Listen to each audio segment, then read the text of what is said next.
Now, for me, I've actually been in the hiring game for a very long time, for circa a couple of decades and some.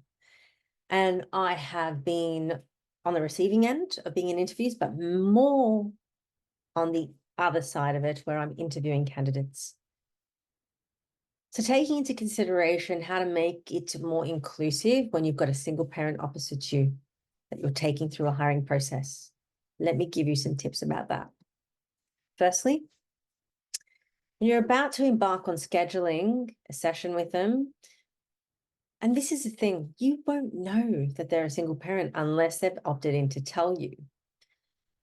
So in other words, if they have opted in to tell you, you can accommodate their schedule according to the parenting responsibilities that they have. For example, most parents, if they have children of school age, won't be available at 9 a.m. or 8:30 to 9 a.m. because they're doing the school drop-off.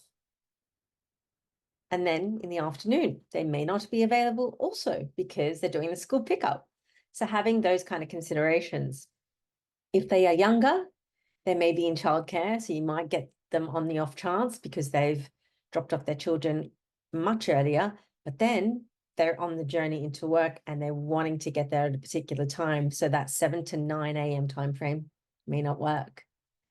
So being able to be flexible in your interview scheduling, and I know how tricky it can be to get stakeholders and hiring managers to be available at certain times for candidates, and there's always an art to getting schedules in, but being accommodating is the first step in enabling them to feel calm and be set up for success when they do arrive to have that interview, whether in person or virtual. Now, remember, I said whether they opt in or out to tell you that they are a single parent, never ask any discriminatory questions about the parental status. So even if you have an inkling that they are a single parent, if they tell you themselves, they are comfortable with sharing it. And even so, you might not want to ask follow-up questions unless they want to share particular information that's relevant, or they're just having a conversation with you. Even if they do share this information, just know that you can't actually base the interview outcome off the back of that. You can't say, for example, oh, this is a wonderful human and they have the great skills and you've taken them through the hiring process, but they said that they're a single parent. I don't think they're going to be reliable. Not an option. When you're conducting the interviews, make it skills-based. Evaluate candidates fairly rather than making assumptions about parenting abilities and therefore job abilities.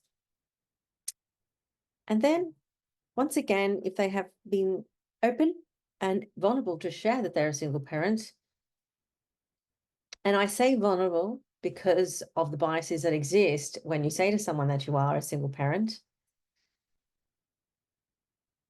asking them what accommodations they may require to do the interview themselves.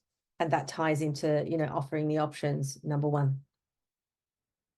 So as soon as they've said to you, hey, I am a solo parent and I have duties during the day and I've got schedule of having to drop them off and pick them up, but I also have to take them to dance class, to swimming class.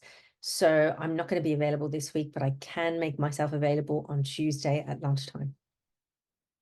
Being open to be flexible and moving things on your side, because we can, it's possible.